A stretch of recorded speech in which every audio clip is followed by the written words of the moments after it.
You, John Fitzgerald Kennedy, do solemnly swear. I, John Fitzgerald Kennedy, do solemnly swear. That you will faithfully execute the office of President of the United States. That I will faithfully execute the office of President of the United States. And will, to the best of your ability. And will, to the best of my ability. Preserve, protect, and defend the Constitution of the United States. Preserve, protect, and defend the Constitution of the United States. So help you God. So help me God.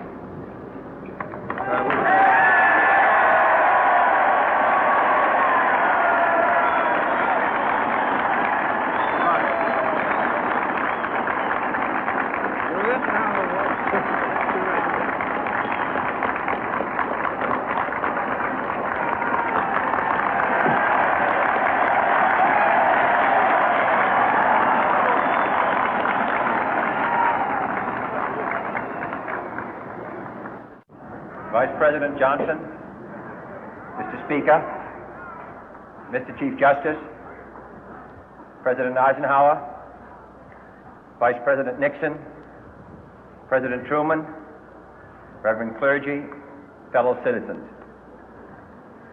We observe today not a victory of party, but a celebration of freedom, symbolizing an end as well as a beginning, signifying renewal as well as change.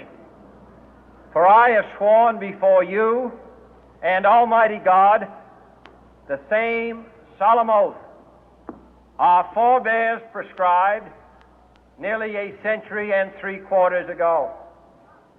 The world is very different now, for man holds in his mortal hands the power to abolish all forms of human poverty and all forms of human life. And yet the same revolutionary beliefs for which our forebears fought are still at issue around the globe. The belief that the rights of man come not from the generosity of the state, but from the hand of God. We dare not forget today that we are the heirs of that first revolution. Let the word go forth from this time and place to friend and foe alike that the torch has been passed to a new generation of Americans born in this century, tempered by war, disciplined by a hard and bitter peace, proud of our ancient heritage, and unwilling to witness or permit the slow undoing of those human rights to which this nation has always been committed and to which we are committed today at home and around the world.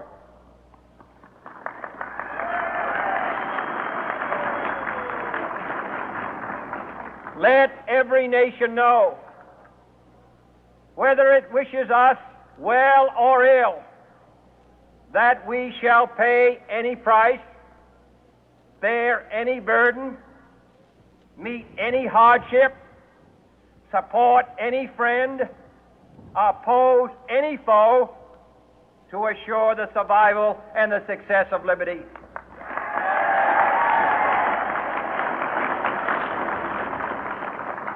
This much we pledge and more. To those old allies whose cultural and spiritual origins we share, we pledge the loyalty of faithful friends.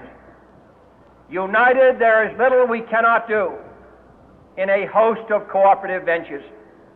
Divided, there is little we can do, for we dare not meet a powerful challenge at odds and split asunder. To those new states whom we welcome to the ranks of the free, we pledge our word that one form of colonial control shall not have passed away, merely to be replaced by a far more iron tyranny. We shall not always expect to find them supporting our view, but we shall always hope to find them strongly supporting their own freedom, and to remember that in the past, those who foolishly sought power by riding the back of the tiger ended up inside.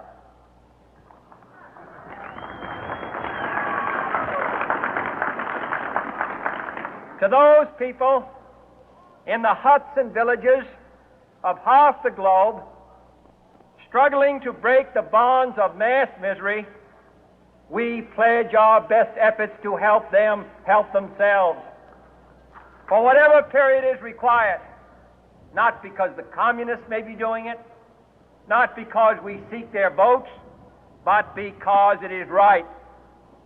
If a free society cannot help the many who are poor, it cannot save the few who are rich.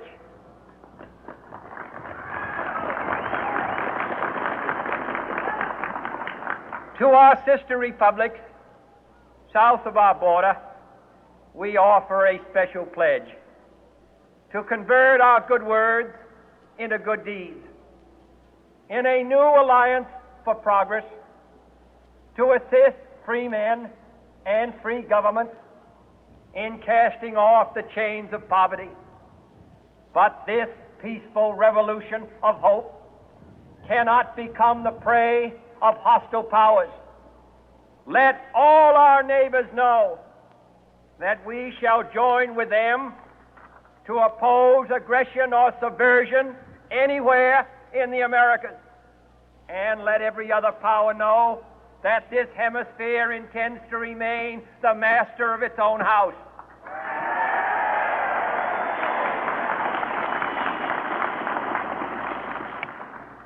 To that World Assembly of Sovereign States, the United Nations, our last best hope, in an age where the instruments of war have far outpaced the instruments of peace, we renew our pledge of support to prevent it from becoming merely a forum for invective, to strengthen its shield of the new and the weak, and to enlarge the area in which its writ may run.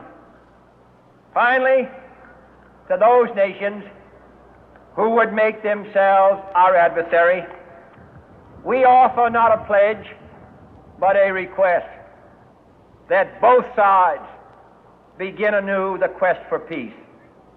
Before the dark powers of destruction, unleashed by science, engulf all humanity in planned or accidental self-destruction, we dare not tempt them with weakness, for only when our arms are sufficient beyond doubt can we be certain beyond doubt that they will never be employed.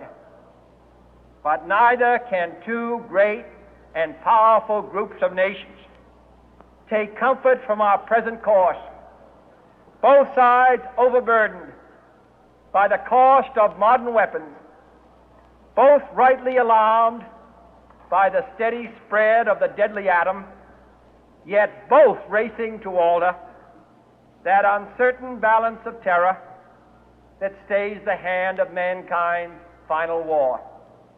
So let us begin anew, remembering on both sides that civility is not a sign of weakness, and sincerity is always subject to proof.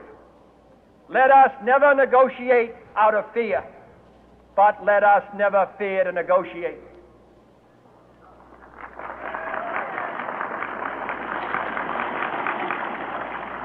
Let both sides explore what problems unite us, instead of belaboring those problems which divide us. Let both sides, for the first time, formulate serious and precise proposals for the inspection and control of arms, and bring the absolute power to destroy other nations under the absolute control of all nations.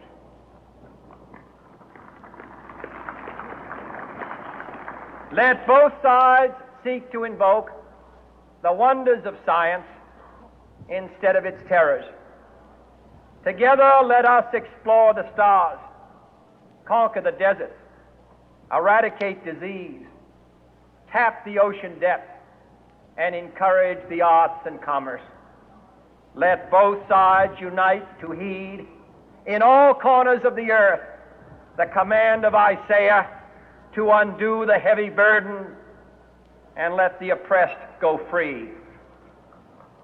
And if a beachhead of cooperation may push back the jungle of suspicion, let both sides join in creating a new endeavor, not a new balance of power, but a new world of law, where the strong are just and the weak secure and the peace preserved.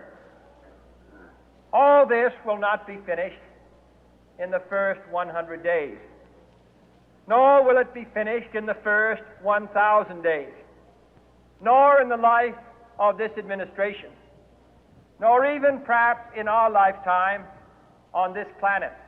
But let us begin.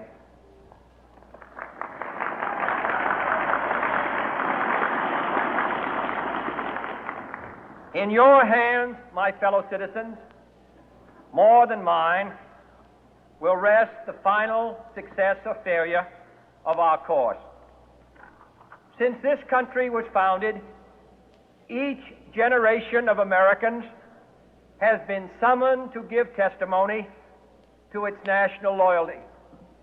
The graves of young Americans who answered the call to service surround the globe.